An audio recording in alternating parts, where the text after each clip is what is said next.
विधायक राजेंद्र को फंसाया गया। क्या दतिया पर होकर रहेगा अब उपचुनाव? क्या बीजेपी नरोत्तम मिश्रा को देगी मौका या फिर नहीं? क्या नरोत्तम मिश्रा के नाम पर बन पाएगी सहमति? विजयपुर से मुकेश मल्होत्रा के बाद कांग्रेस के दतिया से विधायक रहे राजेंद्र भारती को राहत नहीं मिल पा रही। कांग्रेस को जिस बात का डर था दिल्ली हाईकोर्ट में वही हुआ। पूर्व विधायक राजेंद्र भारती को दिल्ली हाईकोर्ट से बड़ा झटका लगा है। भ्रष्टाचार के 25 साल पुराने मामले में दिल्ली की एमपी-एमएलए कोर्ट से 3 साल की सजा मिलने के बाद राहत की उम्मीद लगाए बैठे पूर्व विधायक को फिलहाल कोई राहत नहीं मिली, जिसके बाद नरोत्तम मिश्रा के लिए मानो दतिया उपचुनाव में रास्ते खुलते नजर आ रहे हैं। हालांकि भाजपा अपने पुराने कद्दावर चेहरे पर भरोसा जताएगी या फिर नहीं, ये सवाल बना हुआ है। चलिए जानते हैं हाईकोर्ट में आखिरकार क्या हुआ और अब क्या दतिया सीट पर स्थिति बन रही है उपचुनाव की। दिल्ली हाईकोर्ट में क्या हुआ? पूर्व विधायक राजेंद्र भारती को एफडी मामले में फिलहाल दिल्ली हाईकोर्ट से कोई राहत नहीं मिली है।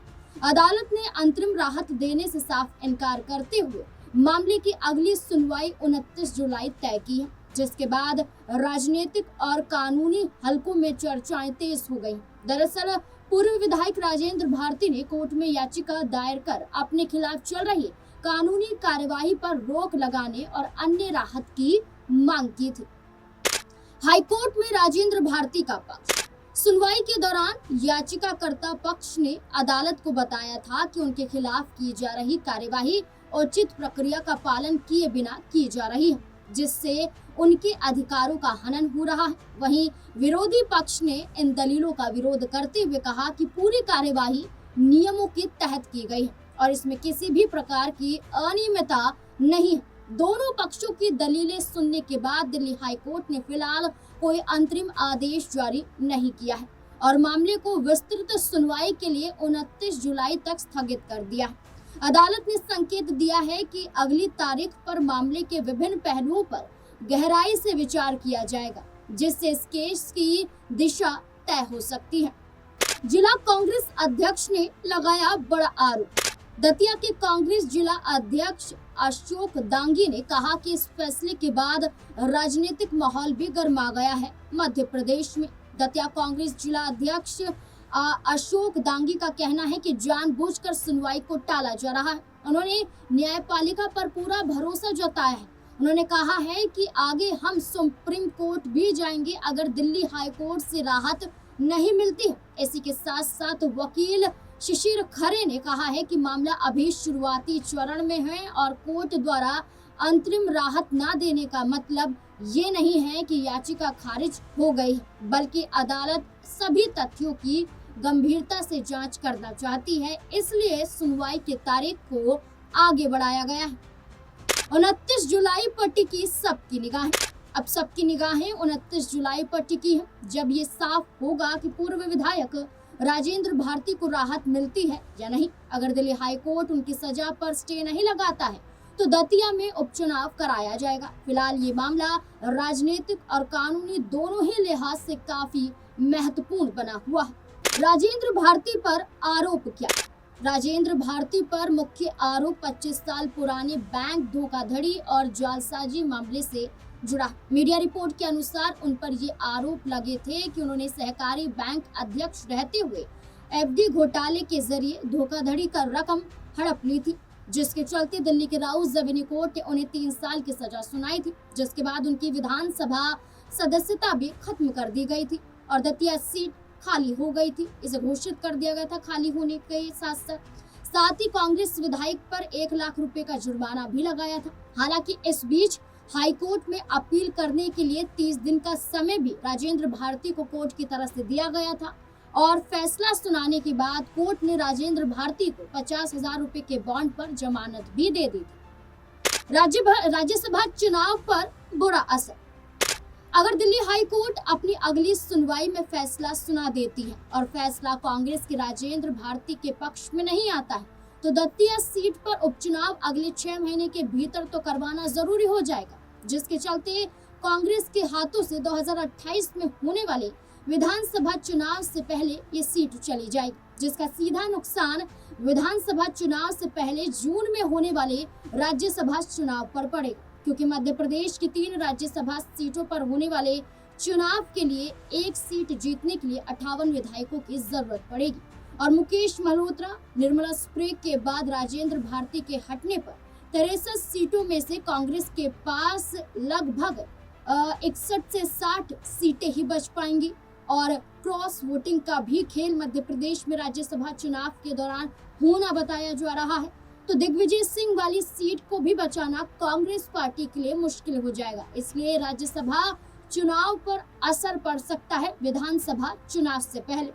दतिया में नरोत्तम मिश्रा पर भरोसा। दतिया पर निचली अदालत के फैसला आने के बाद से ही भाजपा ने अपनी तैयारियां शुरू कर दी थी। भाजपा को ये यकीन है कि दिल्ली हाई कोर्ट भी उनके पक्ष में ही फैसला सुनाएगा, जिसके चलते ही बीजेपी ने दतिया में उपचुनाव की तैयारी और भी ज्यादा तेज कर दी है। इसी सिलसिले में एक बार फिर दतिया से 2023 में विधानसभा का चुनाव हार चुके नरोत्तम मिश्रा की चर्चा होने लगी है और पूर्व गृह मंत्री नरोत्तम मिश्रा ने भोपाल में भाजपा प्रदेश अध्यक्ष हेमंत खंडेलवाल से मुलाकात भी की थी, जिसके बाद चर्चा और ज्यादा तेज हो गई थी, जिससे राजनीतिक सरगर्मी और भी ज्यादा बढ़ गई थी कि उपचुनाव की स्थिति में भाजपा नरोत्तम मिश्रा पर ही दाव लगाएगी, क्योंकि दतिया विधानसभा पूर्व मंत्री नरोत्तम मिश्रा का मजबूत गढ़ माना जाता है। नरोत्तम मिश्रा का राजनीतिक प्रभाव। मध्य प्रदेश के ग्वालियर में 15 अप्रैल 1960 को जन्मे नरोत्तम मिश्रा ने प्रदेश में ही शिक्षा दीक्षा ग्रहण की। उन्होंने ग्वालियर के जीवाजी विश्वविद्यालय से एमए और पीएचडी की डिग्री हासिल की। इस बीच उनका जुड़ाव छात्र संघ से हो गया था और देखते ही देखते 1977 में उन्होंने छात्र संघ का सचिव बनने का सपना पूरा किया। साल 1978 से 1980 के बीच में नरोत्तम मिश्रा मध्य प्रदेश भारतीय जनता युवा मोर्चा के राज्य कार्यकारी निकाय के सदस्य बन गए। नरोत्तम मिश्रा ने डबरा सीट से साल 1993, 1998, 2003 का विधानसभा चुनाव लड़ा।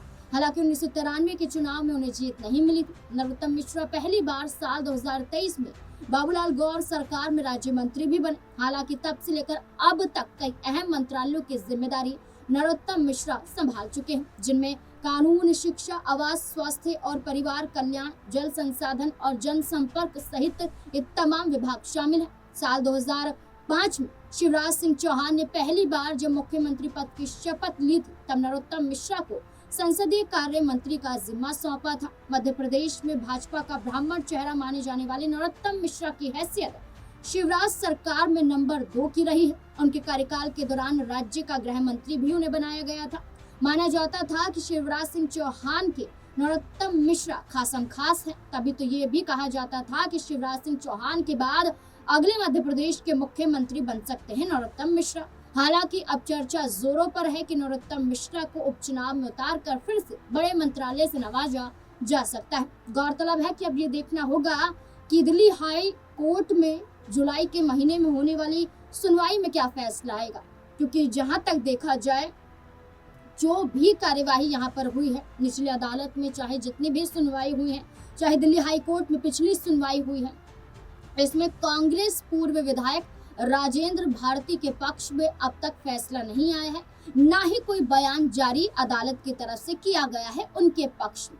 इसी सिलसिले में माना जा रहा है कि नरोत्तम मिश्रा भारतीय जनता पार्टी का बड़ा चेहरा हो सकते हैं। आधिकारिक तौर पर कोई घोषणा नहीं हुई है, बल्कि ये भी माना जा रहा है कि अगर ये स्थिति बनती है, राजेंद्र भारती पर फैसला दिल्ली हाई कोर्ट का आ जाता है, उनके पक्ष में नहीं आता है, बेशक कांग्रेस पार्टी ये कह दे कि वो सुप्रीम कोर्ट का रुख करेंगे, लेकिन दतिया विधानसभा सीट पर मानो उपचुनाव की स्थिति बन सकती है, क्योंकि राजेंद्र भारती पर कोई छोटा मोटा आरोप नहीं है, बल्कि बैंक धोखाधड़ी का मामला उन पर है। और इसी सिलसिले में जहां दिल्ली की राउज रेवेन्यू कोर्ट ने उन्हें 3 साल की सजा सुनाते हुए उनकी विधायकी रद्द कर दी है, इसके साथ साथ दिल्ली हाई कोर्ट के फैसले पर निगाहें टिकी हुई हैं। लेकिन इससे पहले इसी बीच में मध्य प्रदेश में कई सियासी समीकरण बन रहे हैं। एक तरफ उपचुनाव को लेकर जैसे बार बार कहा जा रहा है कि स्थिति बन रही है, उपचुनाव हो सकता है दतिया पर। दूसरी चर्चा है कि भाजपा नरोत्तम मिश्रा पर दांव आजमा सकती है। तीसरी चर्चा ये है कि क्या भारतीय जनता पार्टी में नरोत्तम मिश्रा के चेहरे पर सहमति बन पाएगी या फिर नहीं, क्योंकि अभी से चर्चा है कि कई चेहरे लाइन में हैं कि उन्हें आगे किया जाए, चाहे वो सिंधिया समर्थक इमरती देवी हो, चाहे अन्य और नेता ही क्यों ना हो। वो चर्चा कर रहे हैं कि आखिरकार उपचुनाव की स्थिति बनती है तो किस पर दाव आजमाया जाएगा। इसलिए अब तक कोई आधिकारिक घोषणा या ये कहें कि किसी नाम को लेकर ज्यादा चर्चाएं नहीं है, बल्कि एक मुलाकात हुई थी हेमंत खंडेलवाल से नरोत्तम मिश्रा की। इसके बाद से ही उनके नाम को आगे किया जा रहा है। अब देखना होगा कि मध्य प्रदेश में भाजपा द्वारा क्या फैसला लिया जाता है। अगर स्थिति बनती है उपचुनाव की तो भाजपा किसे उतारेगी? क्या वाकई नरोत्तम मिश्रा होंगे या कोई और चेहरा? आपको क्या लगता है इस पूरे मुद्दे को लेकर? अपनी राय कमेंट सेक्शन में जरूर दें। धन्यवाद।